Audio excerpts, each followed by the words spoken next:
ಆಕಾಶವಾಣಿ ಮಂಗಳೂರು. ಕೀರ್ತನ ವ್ಯಾಖ್ಯಾನ ಕನಕದಾಸರ ರಾಮಧಾನ್ಯ ಚರಿತೆಯ ಗಾಯನ ಅರ್ಥಾನುಸಂಧಾನ. ಮಂಗಳೂರು ವಿಶ್ವವಿದ್ಯಾನಿಲಯದ ಕನಕದಾಸ ಸಂಶೋಧನಾ ಕೇಂದ್ರದ ವತಿಯಿಂದ ಸರಣಿ ಕಾರ್ಯಕ್ರಮ. 12ನೆಯ ಕಂತಿನ ವಾಚನ ನಂದನಾ ಮಾಲಿಂಕಿ, ವ್ಯಾಖ್ಯಾನ ಪವನ್ ಕಿರಣ್ ಕೆರೆ.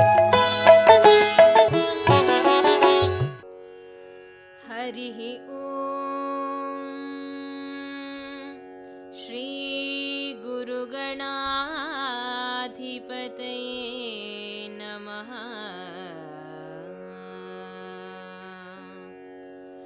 ಹನುಮನಾಡಿದ ನುಡಿಗೆ ಗೌತಮ ಮುನಿಪ ನಸು ನಗುತ್ತಿದ್ದು, ಹನುಮನಾಡಿದ ನುಡಿಗೆ ಗೌತಮ ಮುನಿಪ ನಸು ನಗುತ್ತಿದ್ದು, ಬನದಲ್ಲಿ ಘನತಪೋಬಲ ಮಹಿಮರನು ಕರೆಸಿದನು. ಬನದಲ್ಲಿ ಘನತಪೋಬಲ ಮಹಿಮರನು ಕರೆಸಿದನು. ಅತುಳ ವೇಗದಲ್ಲಿ ಮನದಿ ಹರುಷಿತನಾಗಿ ಮುನಿಸೆರೆ ಮನೆಯ ಪ್ರತಿವಾದಿಗಳನ್ನೊಡಗೊಂಡು. ಮನದಿ ಹರುಷಿತನಾಗಿ ಮುನಿ ಸೆರೆಮನೆಯ ಪ್ರತಿವಾದಿಗಳನ್ನೊಡಗೊಂಡು, ಅನುಪಮಿತ ಗುಣನಿಲಯ ಮುನಿ ಹೊರವಂಟ. ಅನುಪಮಿತ ಗುಣನಿಲಯ ಮುನಿ ಹೊರವಂಟನಾಶ್ರಮ.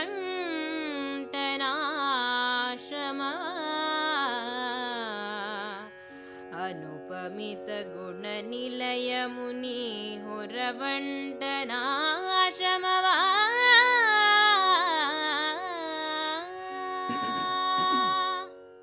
ರಾಮಚಂದ್ರನ ಅಪ್ಪಣೆಯನ್ನು ಹನುಮಂತ ಮುನಿಗಳ ಪಾದಾಂಬುಜಕ್ಕೆ ಮಣಿದು ಹೇಳಿದ್ದನ್ನು ನಾವು ಹಿಂದೆ ನೋಡಿದ್ದೆವು.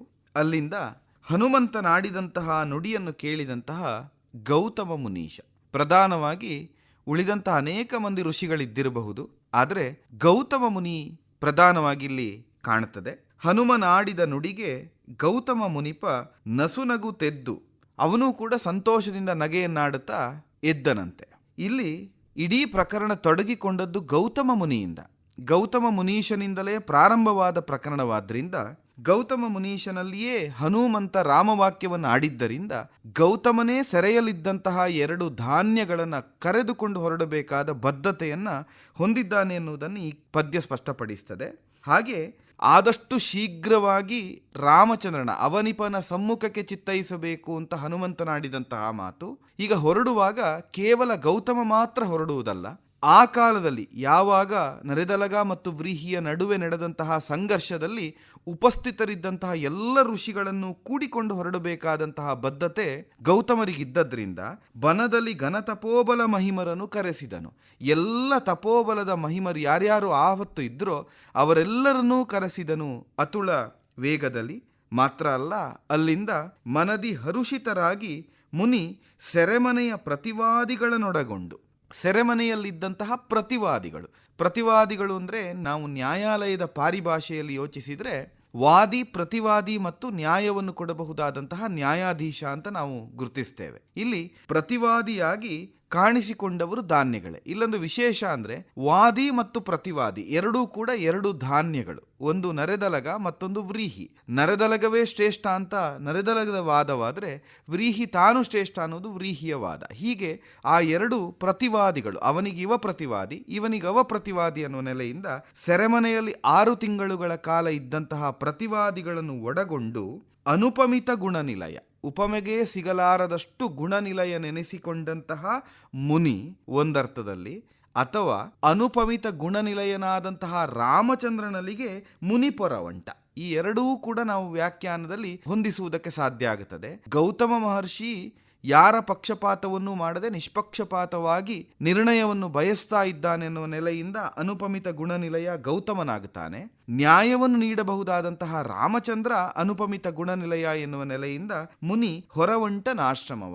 ಆ ಆಶ್ರಮ ಪಂಚನಂದಿ ಪ್ರದೇಶದಲ್ಲಿದ್ದ ಆಶ್ರಮದಿಂದ ಗೌತಮ ಮುನೀಶ ಹೊರಟು ಅಲ್ಲಿಂದ ಮುಂದೆ ಬಂದು ಸೇರುವಂಥದ್ದು ಅಯೋಧ್ಯೆಯನ್ನು. ಬಂದನು ಅತಿ ಹರುಷದಲ್ಲಿ ಬಂದನು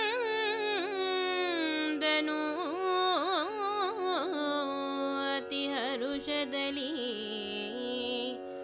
ಮುನಿಕುಲ ವೃಂದದೊಡನೆ ಐತರಲು ರಘುಕುಲನಂದು ವಿಜಯಂಗೈಸೆ ತಂದನು ರಾಜಮಂದಿರಕ್ಕೆ.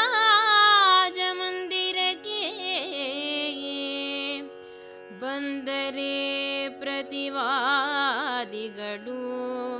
ಕರತಂದಿರೆ ನೀವು. ಬಂದರೆ ಪ್ರತಿವಾದಿಗಳು ಕರತಂದಿರೆ ನೀವು ಎನ್ನುತ್ತ ಮುನಿಕುಲ ವೃಂದವನು ಸತ್ಕರಿಸಿ ಕುಳ್ಳಿರಿಸಿದನು ಗೌತಮನ.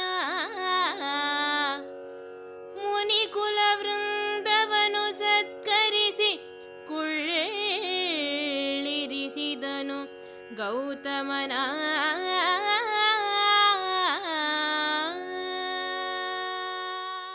ಪಂಚನಂದಿ ಆಶ್ರಮ ಪ್ರದೇಶದಿಂದ ಹೊರಟಂತಹ ಗೌತಮಾದಿಗಳು ಎಲ್ಲ ಋಷಿಗಳು ಸೇರಿ ಅಯೋಧ್ಯೆಗೆ ಬಂದರು. ಅಲ್ಲಿ ತಾನು ಬಂದ ಅತಿಹರುಷದಿಂದ, ಹಾಗೆಯೇ ಮುನಿಕುಲ ವೃಂದದೊಡನೈತರಲು. ಎಷ್ಟು ಸೊಗಸಾಗಿ ಕವಿ ವರ್ಣಿಸ್ತಾನೆ ಅಂದರೆ, ಗೌತಮ ತಾನು ಸಂತೋಷದಿಂದ ಅಯೋಧ್ಯೆಯವರೆಗೆ ಬಂದ, ಜೊತೆಗೆ ಉಳಿದಂತಹ ಎಲ್ಲ ಋಷಿಗಳು ಕೂಡ ಅದೇ ಭಾವದಿಂದ ಬಂದರು ಅನ್ನೋದನ್ನು ಬಂದ ನತಿಹರುಷದಲ್ಲಿ ಮುನಿಕುಲ ವೃಂದದೊಡನೈತರಲು.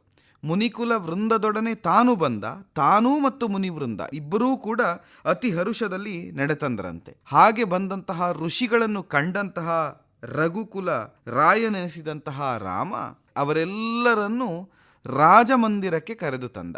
ಅಂದರೆ ರಾಮನ ದರ್ಶನಾರ್ಥಿಗಳಾಗಿ ಬಂದವರವರು ಹೌದು ಅಂತಾದರೆ ಅವರನ್ನೆಲ್ಲ ರಾಜೋಪಚಾರದಿಂದ ಉಪಚರಿಸುವ ವ್ಯವಸ್ಥೆ ಪ್ರತ್ಯೇಕವಾಗಿತ್ತು. ಆದರೆ ಇಲ್ಲಿ ಅವರೆಲ್ಲರೂ ಬಂದದ್ದು ಒಂದು ಕಾರ್ಯಾರ್ಥವಾದದ್ರಿಂದ ಆ ಕಾರ್ಯ ಪೂರ್ಣವಾಗಬೇಕಾದದ್ದು ರಾಜಮಂದಿರದಲ್ಲಿ, ಅರ್ಥಾತ್ ಓಲಗ ಶಾಲೆಯಲ್ಲಿ ಎನ್ನುವ ನೆಲೆಯಿಂದ ರಾಜಮಂದಿರಕ್ಕೆ ಅವರೆಲ್ಲರನ್ನೂ ಕರೆದು ತಂದು ರಾಮಚಂದ್ರ ಹೇಳ್ತಾನಂತೆ, ಬಂದರೆ ಪ್ರತಿವಾದಿಗಳು ಕರೆ ತಂದಿರೆ, ನೀವೆಲ್ಲ ಬಂದಿರೆ, ಎಲ್ಲ ಋಷಿಗಳು ಬರಬೇಕಾದವರು ಬಂದಿದ್ದೀರಿ, ಅಷ್ಟು ಸಾಲದು, ಪ್ರಧಾನವಾಗಿ ಬರಬೇಕಾದಂತಹ ಪ್ರತಿವಾದಿಗಳ ಕರೆ ತಂದಿರೆ, ಪ್ರತಿವಾದಿಗಳಾದಂತಹ ಧಾನ್ಯಗಳಿಬ್ಬರನ್ನು ಕರೆ ತಂದಿದ್ದೀರೆ. ಮುನಿಕುಲ ವೃಂದವನ್ನು ಸತ್ಕರಿಸಿದ ಎಲ್ಲರನ್ನು, ಜೊತೆಯಲ್ಲಿ ಪ್ರಧಾನವಾದ ಸ್ಥಾನದಲ್ಲಿ ಗೌತಮರನ್ನು ಕುಳ್ಳಿರಿಸಿ ಇವರೆಲ್ಲರನ್ನು ಉಪಚರಿಸಿದನಂತೆ. ಈ ಉಪಚರಿಸ್ತಾ ಸೂಕ್ಷ್ಮವಾಗಿ, ಕಾವ್ಯ ಸ್ಪಷ್ಟಪಡಿಸದೆ ಹೋದರೂ ಸೂಕ್ಷ್ಮವಾಗಿ ನಮಗೆ ಅರ್ಥವಾಗುತ್ತದೆ. ಪ್ರತಿವಾದಿಗಳ ಕರೆ ತಂದಿರೆ ಅಂತ ಹೇಳುವಾಗ ರಾಮಚಂದ್ರ ಆ ಧಾನ್ಯಗಳಿಬ್ಬರನ್ನೂ ಕೂಡ ಅವಲೋಕಿಸಿದ, ಅವರನ್ನೂ ನೋಡಿದ, ಅವರಿಗೂ ಉಚಿತವಾದಂತಹ ಸ್ಥಾನವನ್ನು ಕಲ್ಪಿಸಿಕೊಟ್ಟ ಅನ್ನೋದನ್ನು ಈ ಕಾವ್ಯ ಸೂಚ್ಯವಾಗಿ ಹೇಳುತ್ತದೆ, ವಾಚ್ಯವಾಗಿ ಹೇಳದೇ ಇದ್ರೂ ಕೂಡ. ಅಲ್ಲಿಂದ ಗೌತಮಾದಿಗಳನ್ನು ಕುಳ್ಳಿರಿಸಿ ಪ್ರಧಾನವಾಗಿ ಇವರೆಲ್ಲರನ್ನೂ ಕರೆಸಿದ ವಿಷಯವನ್ನು ರಾಮಚಂದ್ರ ಸ್ಪಷ್ಟಪಡಿಸ್ತಾನೆ. ಇವರ ವ್ಯವಹಾರವನು ಪರಿಹರಿಸುವ ವಿಚಾರವ ಮಾಡಿ, ಇವರ ವ್ಯವಹಾರವನು ಪರಿಹರಿಸುವ ವಿಚಾರವ ಮಾಡಿ, ಮನದಲ್ಲಿ ರವಿಕುಲಾನ್ವಯ ರಾಮ ನೆನೆದನು ಹೃದಯ ಶುದ್ಧಿಯಲಿ. ಮನದಲ್ಲಿ ರವಿಕುಲಾನ್ವಯ ರಾಮ ನೆನೆದನು ಹೃದಯ ಶುದ್ಧಿಯಲಿ. ಶಿವನ ಧ್ಯಾನಿಸಲು ಆ ಕ್ಷಣವೇ ತ್ರೈಭುವನ ಕರ್ತರು ಇಂದ್ರ ಮೊದಲಾದವರು ಬಂದರು. ಆ ಕ್ಷಣವೇ ತ್ರೈಭುವನ ಕರ್ತರು. ಇಂದ್ರ ಮೊದಲಾದವರು ಬಂದರು. ಅಯೋಧ್ಯಪುರಧಾಮನ ಓಲಗಕ್ಕೆ. ಅಯೋಧ್ಯಪುರಧಾಮನ ಓಲಗಕ್ಕೆ. ಇಲ್ಲಿ ಗೌತಮಾದಿಗಳನ್ನು ಕರೆಸಿದ್ದು ಪ್ರಧಾನವಾಗಿ ನ್ಯಾಯವನ್ನು ಇತ್ಯರ್ಥ ಮಾಡುವುದಕ್ಕಾಗಿ. ಹಾಗೆ ರಾಮಚಂದ್ರ ಹೇಳುತ್ತಾನೆ, ಇವರ ವ್ಯವಹಾರವನ್ನು ಪರಿಹರಿಸುವ ವಿಚಾರವನ್ನು ನೋಡಿ ಮನದಲ್ಲಿ ನಾನು ನಿಮ್ಮನ್ನು ಕರೆಸಿಕೊಂಡಿದ್ದೇನೆ ಅಂತ. ಅಲ್ಲಿ ವ್ಯವಹಾರ ಅಂದರೆ ಅವರು ಇಬ್ಬರೂ ಪ್ರಸ್ತುತಪಡಿಸಿದಂತಹ ನ್ಯಾಯವನ್ನು ಈಕ್ಷಿಸಿ ತೀರ್ಮಾನಿಸಬೇಕಾದಂತಹ ವ್ಯವಹಾರ. ಅದಕ್ಕಾಗಿ ಹರಿಹರ ವಿರಂಚಿಗಳ ಸಮಕ್ಷದಲ್ಲಿ ನಾನು ಈ ತೀರ್ಮಾನವನ್ನು ಮಾಡುತ್ತೇನೆ ಅಂತ. ಆದ್ದರಿಂದ ಮನದಲ್ಲಿ ನೆನೆಸಿಕೊಂಡನಂತೆ, ಹೃದಯ ಶುದ್ಧಿಯಲ್ಲಿ ನೆನೆದ ಕ್ಷಣದಲ್ಲಿಯೇ ಶಿವನ ಧ್ಯಾನಿಸಲಾಕ್ಷಣವೇ ತ್ರೈಭುವನ ಕರ್ತರು. ಶಿವನನ್ನು ನೆನೆಸಿಕೊಂಡನಂತೆ, ಯಾಕಂದ್ರೆ ಹರಿಹರ ವಿರಂಚಿಗಳನ್ನು ಕರೆಸುವುದು ಅಂತ. ಹಾಗೆ ಶಿವನನ್ನು ಧ್ಯಾನಿಸಿದ ಕ್ಷಣದಲ್ಲಿ ಶಿವನೋ ಬ್ರಹ್ಮನೋ ತ್ರೈಭುವನ ಕರ್ತರೆನಿಸಿದಂತಹ ತ್ರಿಮೂರ್ತಿಗಳು ಇಂದ್ರ ಮೊದಲಾದವರು ಬಂದರು ಅಯೋಧ್ಯಾಪುರಪತಿಯ ದಾಮನೋಲಗಕ್ಕೆ. ಆ ಅಯೋಧ್ಯೆಯ ಪುರಪತಿ ಎನಿಸಿದಂತಹ ರಾಮನ ಓಲಗ ಶಾಲೆಗೆ ತ್ರಿಮೂರ್ತಿಗಳು ಬಂದರು ಅಂತ ಹೇಳ್ತಾನೆ. ಅಷ್ಟು ಮಾತ್ರ ಅಲ್ಲ, ಕೇವಲ ತ್ರಿಮೂರ್ತಿಗಳು ಬಂದು ಸೇರಿದ್ದಲ್ಲ, ನ್ಯಾಯ ತೀರ್ಮಾನವನ್ನು ಕಾಣುವುದಕ್ಕೋ ಪಾಲ್ಗೊಳ್ಳುವುದಕ್ಕೋ ಉಳಿದ ಅನೇಕ ಮಂದಿಗಳು ಬಂದ ಸೊಬಗನ್ನು ಕವಿ ಮುಂದಿನ ಪದ್ಯದಲ್ಲಿ ಸ್ಪಷ್ಟಪಡಿಸ್ತಾನೆ. ವಸುಗಳು ಅಮರರು ಭುಜಂಗ ಅಮರರ ಸುರ ಕಿನ್ನರ ಯಕ್ಷ ರಾಕ್ಷಸ ಶಶಿರವಿಗಳು. ವಸುಗಳು ಅಮರರು ಭುಜಂಗ ಅಮರರ ಸುರ ಕಿನ್ನರ ಯಕ್ಷ ರಾಕ್ಷಸ ಶಶಿರವಿಗಳು. ಆದಿತ್ಯ ವಿದ್ಯಾಧರರು ಗುಹ್ಯಕರು ವಸುಧೆಯಮರರು. ಆದಿತ್ಯ ವಿದ್ಯಾಧರರು ಗುಹ್ಯಕರು ವಸುಧೆಯಮರರು. ಕ್ಷತ್ರಿಯರು ಜೋಯಿಸರು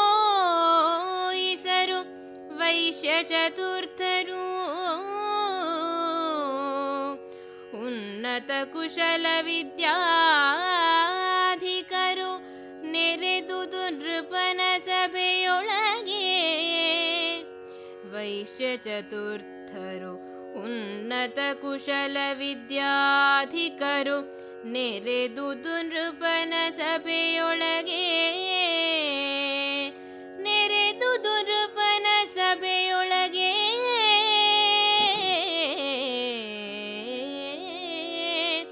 ನೆರೆದುದು ನೃಪನ ಸಭೆಯೊಳಗೆ.